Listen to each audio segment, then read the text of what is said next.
그죠? 그 이유가 뭘까요? 정말 출장 가는 사람이란 미안한데 우리 법은 그죠? 자기들이 확인할 수 없으면 안 해줘요. 그래서 부산에 애인하고 갔는지 어떻게 할 거냐. 전용의 위험이 너무 크다고 보는 거죠. 그래서 미안한데 못 해주겠다 이 말. 그러면 아마 이걸 해주게 되면요, 코레일에 있죠.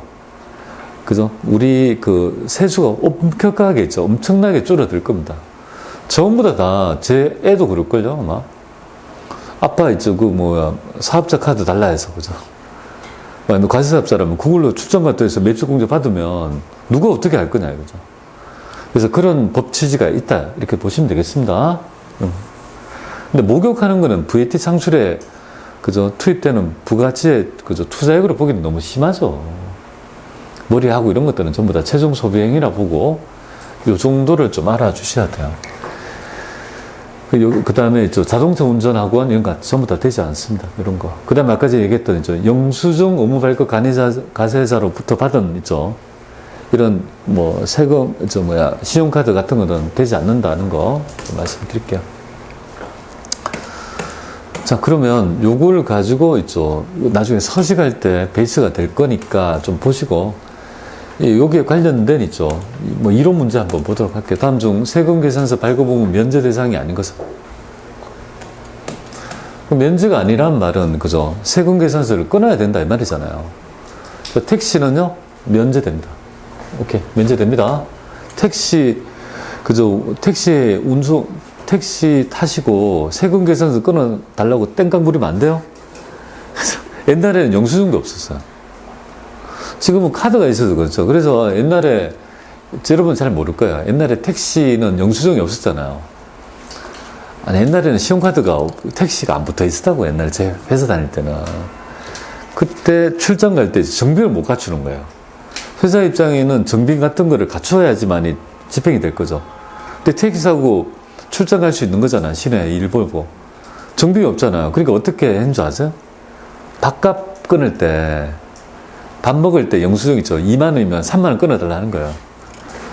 끊어달라 해서 첨부하고 10,000원을 택시비로 쓰고 이렇게 했어, 정상에. 왜냐면 그 경력과에서 안 받아줘요. 못 받게요. 왜냐면 자기가 정비에 대해서 없으면 집행이 되지 않으니까. 그런 시절이 있었다고요. 그게 불과 제가 회사 다닐 때 있었는데 요새는 그렇습니까? 요새 뭐 카드도 아니잖아, 그냥. 요새는 뭐야, 그냥. 부르면 그냥 가만히 있으면 결제가 다 되는데. 맞죠? 불러요. 그냥 가만히 있으면 결제가 돼. 그냥 잘 가시라고. 직지도 않잖아요. 그런 세상이다. 그죠? 예, 그렇습니다. 욕탕업, 미용 욕탕업은요. 이런 것들도 면제합니다. 세금 계산서 발급을 보면 면제할 수 있죠. 그리고 내국 시공장이나 구매 확인서에 의해서 확인되는 수출용, 국내 단계 수출용 제한은요. 이거는 바로 12번 영세가 되고요. 당연히 뭡니까? 세금 계산서를 끊어내야지 대상 거래가 되죠. 간주인대로 안 끊고, 그죠? 요런 정도는, 요런 시험 문제가 나와요. 그러면 요런 것들은 쉬운 문제야. 맞추고, 그래서 세법이 5문제 나오잖아요. 3문제는 쉬워요. 3문제는 할 만한데 2문제가 어려운 거예요. 그 2문제가 여러분이 아까 전에 보실 때 우리 문제 풀다 보면 약간 어려운 듯한 느낌 있죠. 그런 것들이 막 숨겨져 있는 거예요. 그 중에 하나만 맞춰가지고, 그래서 5개 중에 4개는 맞추고 가야 돼요. 최고 좋은 거는, 재무회계 4개, 그죠? 원가 4개, 이렇게 하면 12개죠, 그죠? 이렇게 12개 해서 그렇게 하고, 원가를 5개 맞추면요, 무난하게 합격합니다. 그래서 그죠? 원가 나중에 잘 하셔서 다 맞추세요. 네, 맞아요. 자, 신용카드 볼게요. 자, 신용카드에 대한 얘기 보겠습니다. 신용카드에서 우리가 파생되는 거는 2개를 알아야 될 것 같습니다. 그래서 이 신용카드에 의해 가지고 매입세액 공제를 받을 수 있냐 이거죠. 받을 수 있습니다. 세금 계산서가 아니라도 거래가 확인이 된다면 인정해줘요. 대신에 기타 공제 매입세액으로 받아 먹으려면요, 얘를 내야 돼요. 그죠? 요 서식을 내야지만이, 그죠? 예, 매입세액 공제가 된다. 이렇게 보시면 돼요. 자, 그러면 얘는, 이 서식은 어디에서 필요한 거냐면, 여기 필요한 거, 여기. 기타 공제 매입세액 있죠? 요거를 받기 위해서 수령 면세가 필요하다, 이 말이에요. 그죠? 매입세액을 받기 위한 거고. 두 번째 경우는, 그리고 이제 요건은 딴 게 아니고요. 수령 면세표 제출하고 5년간 보관하면 되겠습니다. 전표 5년 보관하면 이거 인증해 주고요. 두 번째 경우는 신용카드 발행에 따른 세액공제가 됩니다. 얘는 뭐냐면 세액공제예요. 그러면 어디쯤에 되는지 볼까요? 서식에 보면 여기 보면 매입세액에서 빼면 납부세액이 되잖아요. 당연히 세액공 여기에 있다고 공제세요. 여기 세액공제자 여기에 있는 거라고요.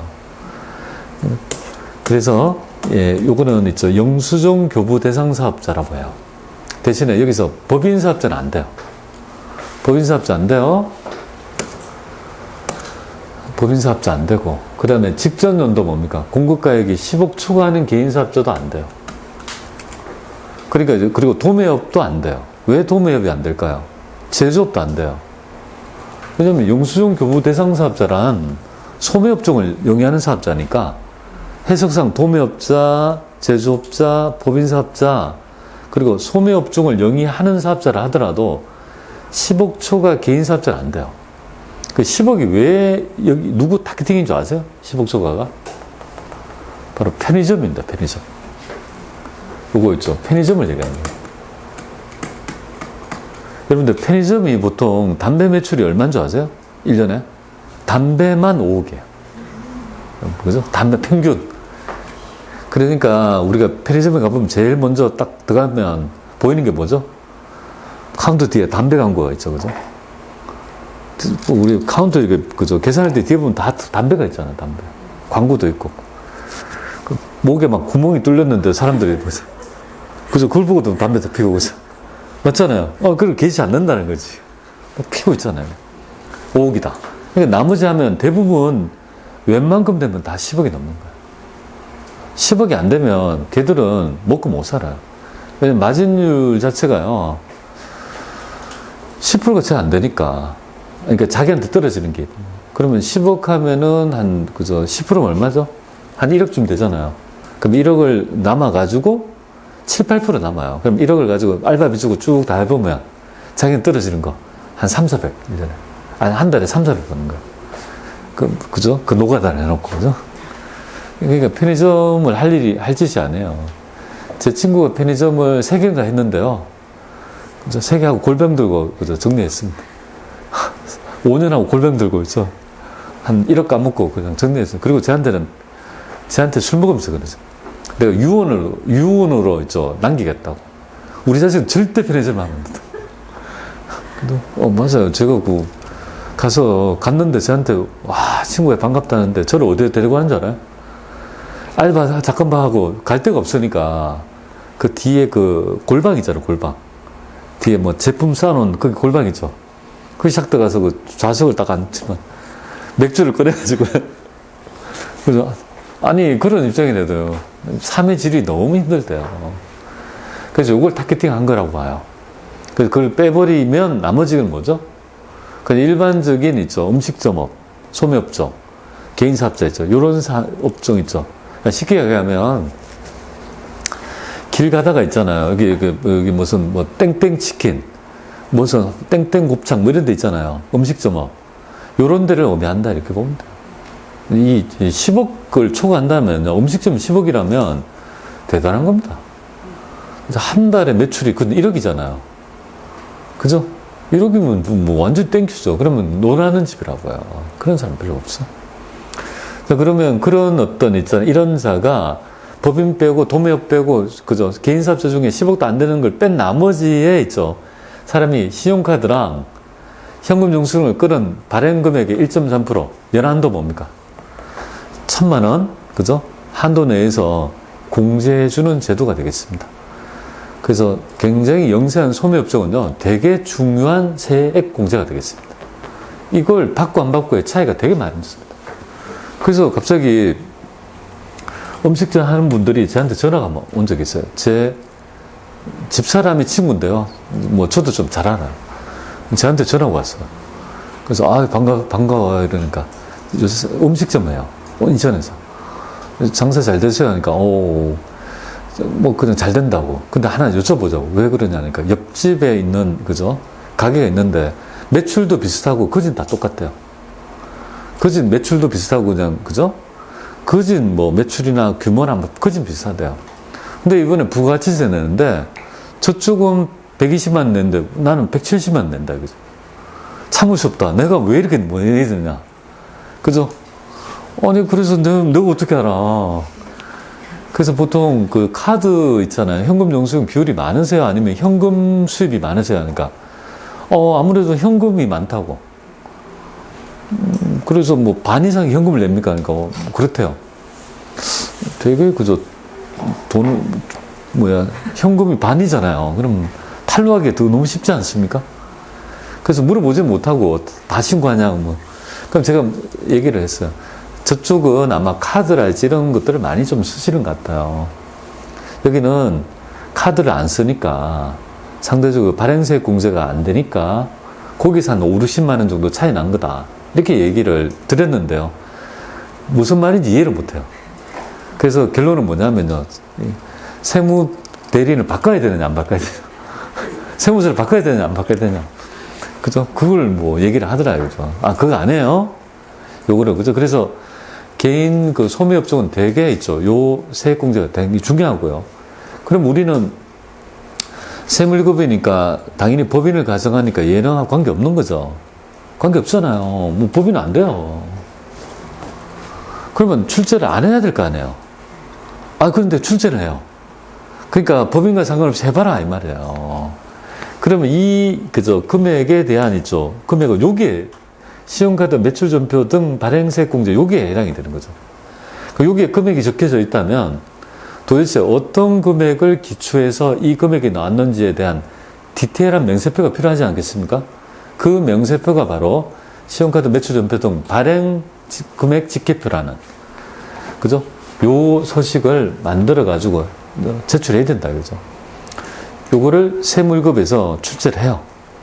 한 2점 정도로 간략하게 해서 분명히 출제하니까 반드시 알아야 될 얘기가 되겠습니다. 자, 그래서 신용카드에서 두 개 있죠. 나뉘어지는 거, 왜 필요하고 서식이, 어떤 서식이 필요한지를 여러분한테 말씀드렸습니다.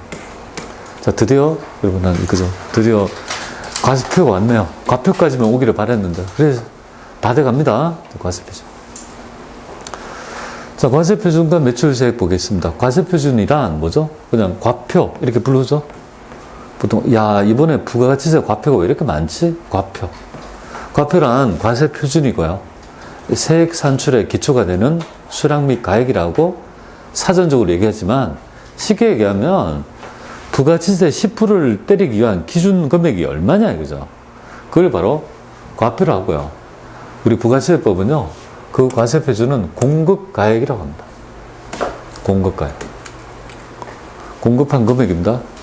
그럼 이걸 대부분이 매출액 아니겠습니까? 그냥 꼭 매출액일까요? 아니에요. 대부분 매출액이지만 이 공급한 금액은 우리가 이제 기계랄지 건물을 팔았을 때 또 간주 공급 이런 것들이 전부 다 과표에 포함될 수 있는 거죠.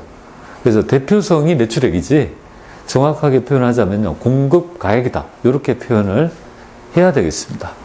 공급한 금액이 뭐죠? 소비한 금액이고, 소비한 금액이 모든 단계의 누적 부가가치의 합계다. 이렇게 보시면 되겠습니다.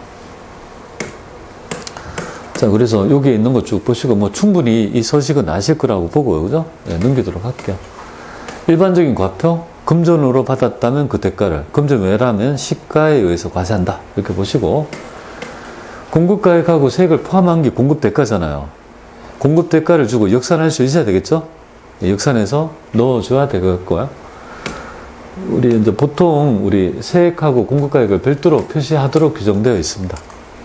그래서 보통 어떤 집을 가면 부가세 별도라고 하는데 보통 일반적인 소매업종에 가보시면요. 부가세세 별도란 말이 없잖아요. 그죠? 그러면 그렇게 불분명하다면 어떻게 할 거냐, 그죠? 그래서 우리 법은 불분명하다면 가액 안에 VAT 별도인지 아닌지를 잘 모른다면 그 안에 부가가치세가 포함되어 있다. 이렇게 보시면 되겠습니다. 음식점에 가요. 그게 그저 땡땡 그저 백반이 그저 5,000원이다. 딱 이렇게 적혀져 있으면 아무리 봐도 부가가치세 별도란 말이 없다라면요. 계속 레이저로 쏴보세요. 그러면 그게 5,000원이 아니고 뭐야? 4545에 454 이렇게 있죠. 알겠죠? 나뉘어져 있다. 아시겠죠? 그 안에 포함되어 있는 개념이라고 생각하시면 되겠습니다. 자, 그 다음에 특수관계자의 거래가 되고요. 여기서는 여러분들 알다시피, 뭐, 저가랄지 무상공급, 이게 다 시가에서 가세요. 저가를 하든 무상을 하든. 그죠? 근데 여기에 용역의 무상공급은요, 예외적으로 과세 제외한다고 했지 않습니까? 용역은 확인이 안 돼서. 저가 공급은 용역의 가액이 적어지니까 장부를 보면서 확인할 수 있잖아요. 근데 용역의 무상공급은 확인이 안 되니까 과세 제외합니다. 그러나 아까 전에 뭐라고요? 특수관계자가 아니죠. 부동산 임대 무상 용역에 대해서는요, 예외적으로 과세한다. 여기 되겠죠, 그죠? 그래서. 자, 드디어 여기 있죠. 여기에 그냥 가장 시험 문제에 많이 나오는 요 색, 요거 하고, 그 다음에 있죠. 이제 여러분들이 조금 좀 확 폭넓게 익혀야 될 부분이 있습니다. 그게 뭐냐면, 수입자와의, 이제, 외화과세 표준 하나 하고요. 그죠? 외화과세 표준이 되게 중요한 부분입니다. 그리고 조금 더 몇 가지가 더 있어요. 그런 것들을 좀 이해를 하고, 어저께 잠깐 말씀드리는 게 뭐냐면, 보세구역 내는 수입이 아니잖아요. 보세구역에서 국내 다른, 그죠? 보세구역 내에서 국내로 이전될 때 수입으로 보는 거 아니겠습니까? 이럴 경우에 보세구역에 있는 업체가 보세구역 외에 일반 업체에 공급했을 때 수입이면서 동시에 매출이 되는 거죠. 그럴 때 있죠. 과세 표준의 특례 규정이 있어요. 그런 것까지 세무일급에 기출된 부분이 있었는데, 그 문제는요, 옛날 15년 전에 한번 나오고, 안 나오다가 최근에 한번 나왔어요. 뭐 그런 문제들이 있어요, 보면. 그것도 조금 살펴보도록 그렇게 하도록 하겠습니다. 일단 여러분들은요, 과세 표준에서 포함되지 않고 포함하고 공제되지 않는다는 것을 좀 익혀야 될 것 같아요. 그래서 조금 간단히 말씀드리면요. 얘부터 해볼까요? 공제되지 않는다는 말은 원래 과표에서 공제되지 않는다. 이렇게 읽어내면 되겠습니다. 원거래가 있고 그 이후에 이런 거래가 있다 하더라도 원과표에 해당 이 금액이 영향을 주지 않는다라고 읽어내면 되겠습니다. 어떤 게 있을까요? 여러분들 대손 났다고 해서 해당 금액을 부가가치세와 관계 있습니까? 과표하고 관계 있나요? 자, 대손 났어요. 마이너스 보냅니까? 대손 난 금액을 마이너스 세금에 보냅니까? 안 보냅니까? 아, 몰라요. 안 보내죠. 마이너스 안 보내죠. 그죠? 대손 났다고 전혀 원래 과표에 영향을 주지 않습니다. 대손은요, 대손세 공제로 다른 수단으로 그 효과를 좀 보정하고 있다. 이렇게 보시면 되겠습니다. 핵심은 장려금이 되겠습니다. 장려금이 가장 중요하죠. 장려금의 정의는 두 가지를 알아야 돼요. 금전장려금과 현물 장려금의 취급을 좀 할 줄 알아야 돼요. 그게 아니죠, 그죠? 좀 높여가야 되는데요. 한번 정리해 보도록 하죠.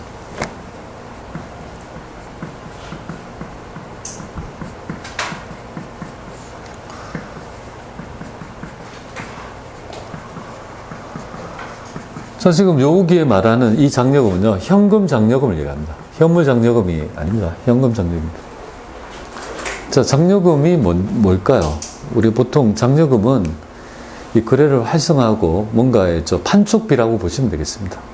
그래서 일정한 요건이 되면요, 그죠? 해당 금액을 지급해서 거래가 활성화되기 위한 금액이라고 보시면 되겠습니다. 자, 그러면 이 장려금을 지급했다는 이유로 원래 과표에 영향을 줄 건가 말 건가의 판단인데요. 현재 우리 법 규정은 전혀 영향을 미치지 않는다고 규정합니다. 왜 그런지 한번 말씀드려볼게요. 하단에 있는 이 그림을 가지고 이해하면 좋겠습니다. 우리 회사 입장은요, 삼성전자의 입장이다 가정할게요. 휴대폰을 팔아요. 100만 원. 세금 계산해서 끊었습니다. 원과표가 요거죠. 그리고 현금을 받았다 가정할게요. 그럼 돈을 100만 원 받았죠. 그리고 일정한 요건이 되어서 이 휴대폰 대리점에 판매 장려금을 현금 장려금을 지급했다 할게요. 20만 원. 그럼 결국은 삼성전자 입장에서 이 거래에 따른 순현금이 뭐야? 80만 원이 되는 거잖아요. 100만 원을 지급했지만 100만 원을 받았지만 20만 원을 지급했으니까 이 거래를 통해서 80만 원을 받은 거 아니냐. 우리 부가가치세법에 있죠. 과세표준의 대원칙이 뭐냐면요. 내가 물건을 공급하고 받은 대가가 현금이라면 그 대가를 과표로 한다 했죠.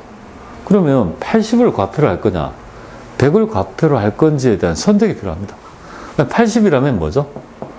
원과표에 영향을 줘서 마이너스를 보내야 되는 것이고, 여기에 영향을 주지 않는다면 100으로 한다는 거죠.